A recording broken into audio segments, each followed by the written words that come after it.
Well, hi. This is H. Victoria Hogberg Atkerson. I'm an author and a writer. And we were talking about your first book, remember? And we also got to the point where we are editing your book, which is one of the most exciting parts of it. But it's also sometimes it can be the most tedious part. But don't let that get you down because this is a fun thing that you can do. And this is what you must do to make your writing appropriate, good, excellent, and on target. Okay. Your reader is going to be depending on you to take care of this. Okay. One of the things I forgot to tell you about editing is to make sure you eliminate all cliches from your writing.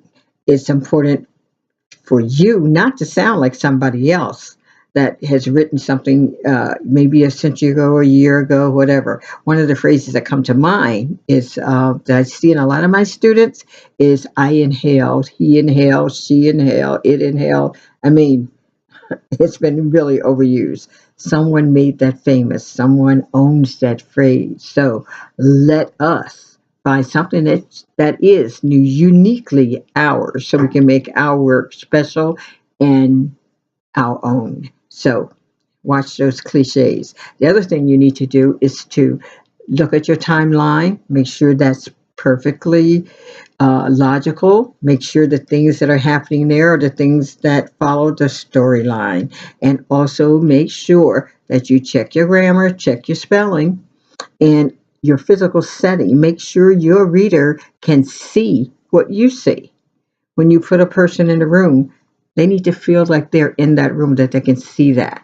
Or the people who are sitting around the table or sitting at a bar in like in Buttermilk Bottom, there's a scene in there where this crazy character is sitting at the bar and she has all this nonsense around her and things are happening around her. So you want to make people feel like they're part of that scene, that you want them to see that. So it's important that you make your setting clear, make the environment that those characters are living in, you have to make them come alive. So take a look at that because it's really important. Now, we're going to talk a little bit today. We're going to start talking about how to get your book ready for a publication. And there's no doubt about it. This is really the fun part of it. And I love it. So think about your book. You're going to put it in chapters and lay them out on your dining room table, which is always a good idea so you can see them. Title them at this point. You can remove the titles later if you don't want to include them in the book. Some people do, some people don't. They like to let the reader know what's coming up in that chapter. Personally, I don't like to do that because I think reading should be a discovery. So, but for this purpose, it's a good idea to label each chapter, lay them out on the table, and decide which ones are going to go first, second, third, and fourth. You can always change the order of your book. So look at that. Lay them out. Then the next thing I want you to do, I think you need to think about a title for your book. This can be a wonderful exploration of hundreds and hundreds of ideas, but I want you to narrow it down to about three or four. Find phrases that you like. Let other people give you, who have read the book, usually the people who helped you edit this book, let them give suggestions as to what they think the book should be entitled. Write those down. And maybe you take a couple of titles from each person and see, what they think. Write them down. You have your own, then get it down to like three.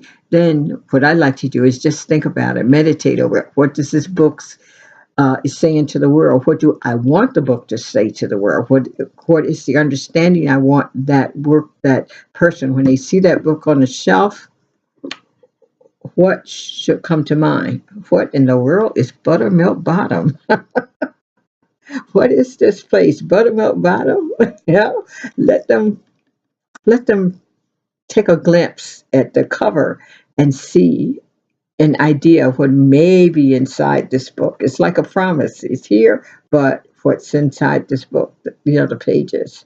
So you want to give them a preview of what they're going to get inside that book. Now, it's just like this one. This is Enslaved. This is like a collage of ideas that I have. And I do this a lot because I love collages for one thing. But these images, what do we want to depict that this book is about? So when a person picks this book up, they want to see it and they want to get an idea of what you are writing about. And it's important. Look at this, the way the cover is laid out. Do you want one picture, or do you want, like, bottom has a wraparound? No, this does not. This is back in the front, the back and front. And it's showing the lifestyle of the children that work there. See the garbage and stuff hanging around, and also see the street saying garbage and just a deprived neighborhood. I want to convey that because that's exactly what it was. Now, in the one that I really want to show you was this one, because this is a wraparound book. You have to decide whether your cover is going to be a wraparound like this one, or a single picture, as I showed you before. This one, it just continues to go around because I just love these animals. I didn't want to leave anything out, so I love the idea of wrapping that around. It was just, it just made me feel good to see the whole picture on the book, whether it was dominant or not. And we'll figure out how to use that in the future. It's really a great, great image. And one of the things you want to do when you get someone, if you do as I have done, to find someone to do the artwork for me, because I love paintings. I'm an art fanatic because I grew up watching my brother paint, and it's a wonderful thing. So when I was choosing a book, I knew I always wanted to use some of his artwork on the covers. And my nephew, of course, he is also a terrific artist. We have wonderful artists in my family. And one of the things I wanted to do is just display their talent. And that's like this one. This was Larry's, my nephew Larry's work. And there's so many wonderful things you can do with your cover. You can do photographs. I've seen authors who do their own covers with wonderful photographs that they've taken themselves. Or you can get a professional person to do them, or you can get an artist to do it, as I have done.